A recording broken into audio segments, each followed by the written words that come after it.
Hey everyone, welcome back to the channel. If you're working with Webflow and you've been wondering exactly how to set up a CMS collection on your site, you're in the right place. Today I'm walking you through the step-by-step process of connecting your collection list to your CMS so you can display dynamic content like blog posts, portfolios, products, or anything you want right on your Webflow pages.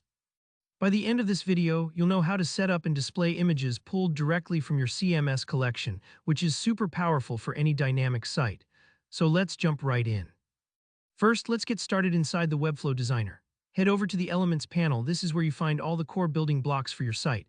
Here you want to look for the collection list element. The collection list is how you can pull in and display multiple CMS items on your page, whether that's articles, images, or any other repeatable content. Go ahead and drag the collection list onto your page wherever it makes sense for your layout.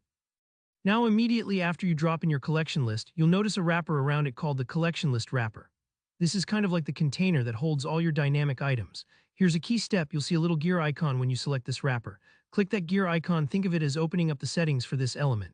This is where you actually connect your collection list to a specific CMS collection, such as blog posts or projects. If you've just made a new CMS collection, you should see it pop up in this list. Click the name of your new collection to link the list up with it. Once your collection list is connected, it's time to start designing how each item will look. This is where things get really fun because you can totally customize the layout. Now, for the next move, press Alt+E on your keyboard. This opens up the command search inside Webflow, which is a handy shortcut for adding elements without digging through menus. Type image into the search bar and select the image element to add it inside your collection item. So just a quick recap.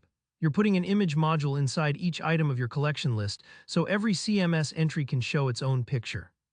With your image element in place, you're ready to bind it to your CMS content. Click on the image you just dropped in. On the right side, you'll see an option to get image from, and you'll pick your image field from the CMS collection. This tells Webflow, hey, for each item in this list, grab the right image from the CMS. You'll instantly see your collection list populate with all the different images from your collection. This is one of my favorite moments, because you get to see all your CMS content coming to life right on your page, without having to manually add each image one by one. Now, if your images aren't showing up immediately, don't worry. Double-check that you actually have images uploaded in your CMS collection. If you don't, just pop back over to your CMS panel, edit those items, and upload images into the right field. Webflow handles the rest and updates everything automatically on your design. This part might take a few moments if you have a lot of items, but once it's done, your collection list will display exactly as intended. And that's pretty much it.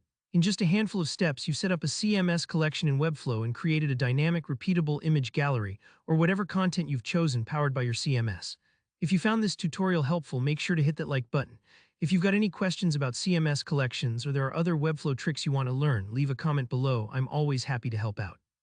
And don't forget to subscribe for more straightforward web design tutorials just like this one.